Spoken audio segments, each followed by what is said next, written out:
Hello everyone, so myself Anshul, welcome to my channel Miss Botanophilic and in today's video I'll be telling you about the topic guttation. तो आज की video में हम लोग guttation के बारे में पढ़ेंगे। ये एक बहुत इंपॉर्टेंट प्रोसेस है जो कि हमें प्लांट्स पे देखने को मिलती है, स्पेशली नाइट टाइम की प्रोसेसर होती है। तो सबसे पहले हम लोग डेफिनेशन से स्टार्ट करते हैं that what is actually guttation. So the loss of water droplets from the tip और एजेस ऑफ द लीव्स, यानी कि लीव्स की जो एजेस या फिर टिप्स होती है, जब उससे क्या होता है वाटर ड्रॉपलेट्स का लॉस होता है ना, तो उस पर्टिकुलर प्रोसीजर को हम बोलते हैं गटेशन। अब ये जो गटेशन के टाइम पे वाटर ड्रॉपलेट्स हमारी लॉस होती है, ये वाटर ड्रॉपलेट्स किस चीज़ का पार्ट होती है? ये जाइलम से निकलने वाली कुछ हमारी सैप होती है। ओके, तो जो जाइलम सैप का लॉस होता है in form of water droplets from the tip और एजेस ऑफ द लीव, तो इस पर्टिकुलर प्रोसेस को हम बोलते हैं गटेशन।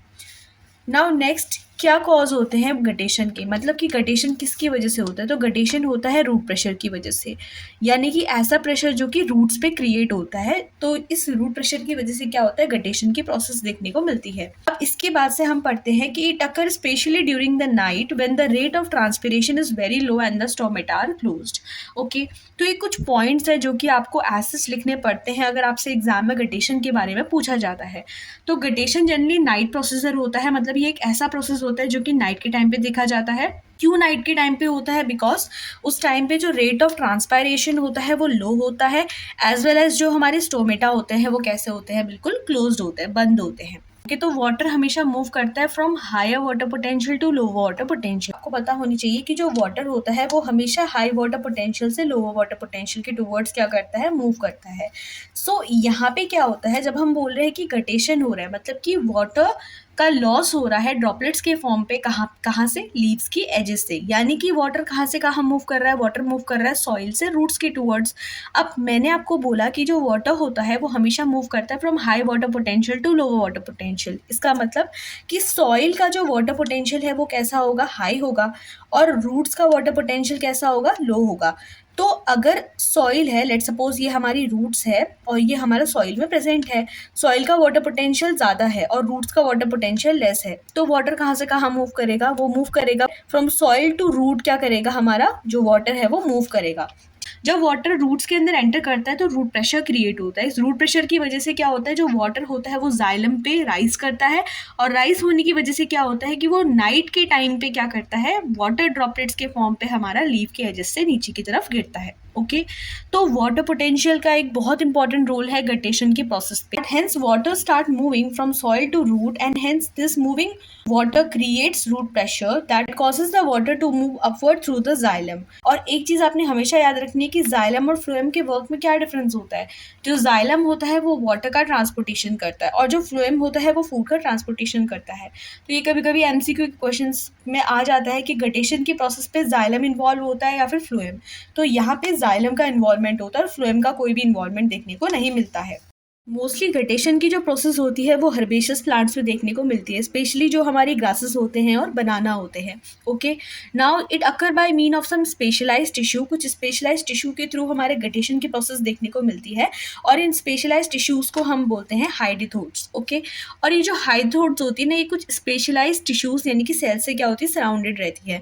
तो इन टाइप की सेल्स को हम बोलते हैं एपिडेम सेल्स। ओके, तो ये कुछ वर्ड्स है जो कि आपने याद रखने हैं कि जो गटेशन की प्रोसेस होती है वो कुछ स्पेशलाइज्ड टिश्यूज़ के थ्रू होती है जिनको हम हाइडिथोड्स बोलते हैं, और ये जो हाइडिथोड्स होती है कुछ स्पेशलाइज्ड सेल से सराउंडेड रहती है जिनको हम एपिडेम सेल्स बोलते हैं।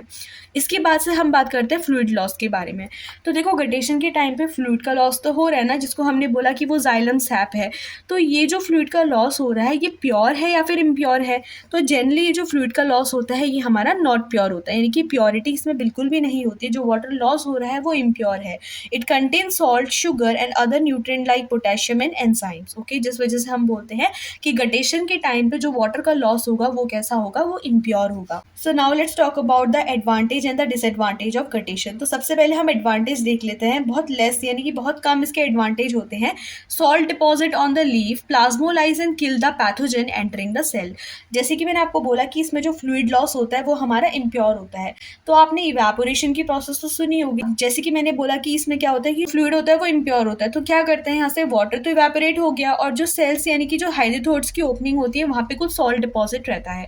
तो ये सॉल्ट डिपॉजिट क्या करता है, जितने भी पैथोजन इन ओपनिंग से एंटर करने की कोशिश करते हैं उनकी सेल को ये प्लाज्मोलाइज करता है, उनको किल कर देते हैं। ओके, तो एक तरीके से पैथोजन कंट्रोल में इसका एक बहुत इंपॉर्टेंट एडवांटेज रहता है। इसका होता है कि प्लांट डिहाइड्रेशन मतलब अनवांटेड प्रोसेस है, कोई ऐसा कूलिंग इफेक्ट भी नहीं है जैसे कि ट्रांसपिरेशन में देखने को मिलता है, लेकिन इसलिए हम इसको एक अनवांटेड प्रोसेस बोलते हैं क्योंकि प्लांट में डिहाइड्रेशन कॉज कर रहा है। सेकंड जो इसका एक हमारा डिसएडवांटेज होता है कि ये नेक्रोसिस और क्लोरोसिस कॉज करता है। देखो, क्लोरोसिस कहने का मतलब है कि जब येलोइंग हो जाती है लीव्स की, मतलब लीव्स का ग्रीन पार्ट में क्या होता है, डिक्रीमेंट होने लगता है और उसमें येलोइशिंग आने लगती है। और नेक्रोसिस होता है जब आपकी लीव्स में क्या होता है, कभी कभी कुछ जाले ऐसे बनने लगते हैं। सो जो ये नेट लाइक प्रोडक्शन होता है इसी को हम बोलते हैं नेक्रोसिस। ओके, तो ये कुछ एडवांटेज और डिसएडवांटेज है जो कि गटेशंस के देखने को मिलते हैं। This is just a diagrammatic representation to show you that what is actually the process of guttation। तो जैसे आप देख सकते हो कि नॉर्मल हमारा प्लांट है, यहाँ पे इसके रूट्स है, ये सॉइल वाला पोर्शन है, ये हमारा हर्बेशियस सा प्लांट है, ठीक है। ये जाइलम और फ्लोएम इस पर्टिकुलर उस पर प्रेजेंट है हमारे, ठीक है। ये जाइलम प्रेजेंट है, ये लीव्स आप देख सकते हो कि यहाँ पे ड्रॉपलेट्स की फॉर्म पे क्या है, हमारे वाटर गिर रहा है। तो ये जो वाटर हमारा लॉस हो रहा है ये क्या है, ये जाइलम सैप का पार्ट है।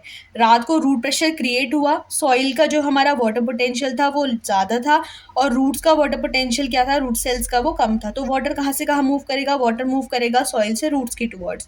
तो सॉइल से जब वाटर रूट्स में एंटर हुआ, जिससे क्या हुआ, रूट प्रेशर क्रिएट हुआ। रूट प्रेशर क्रिएट होने की वजह से जाइलम सैप राइज हुआ और राइज होने की वजह से क्या हो गया, वाटर ड्रॉपलेट्स जो है वो हमारे एजेस या फिर टिप्स में से नीचे की तरफ गिरने लगे ऑफ द लीव्स। ओके, तो इस पर्टिकुलर प्रोसेस को, ये जो वाटर ड्रॉपलेट्स हमारी गिर रही है because of the root pressure, specially the process at night, इस पर्टिकुलर प्रोसेस को हम बोलते हैं गटेशन। तो अगर आपका एग्जाम में गटेशन आता है तो आप उसको इस पर्टिकुलर मेथड से एक्सप्लेन करें कि क्या गटेशन होता है, किस पर्टिकुलर पार्ट पे देखने को मिलता है, स्पेशली कि ये जो प्रोसेस होती है ये किस टाइम पे होती है, डे प्रोसेस होती है, नाइट प्रोसेस होती है, किस चीज़ का इन्वॉल्वमेंट होता है, कौन से मस्कुलर बंडल इसमें इन्वॉल्व होते हैं, क्या एडवांटेज होता है, डिसएडवांटेज होता है। तो आपको यही सब गटेशन के अंदर एक्सप्लेन करना है। अगर आपको इस वीडियो से रिलेटेड कोई डाउट है तो आप मुझसे कमेंट सेक्शन पे पूछ सकते हैं। In the next video, we'll be covering about the difference between transpiration and guttation. So it's a really very important question. So that's all for today's video. If the video is helpful, then please like, share and subscribe. Thank you.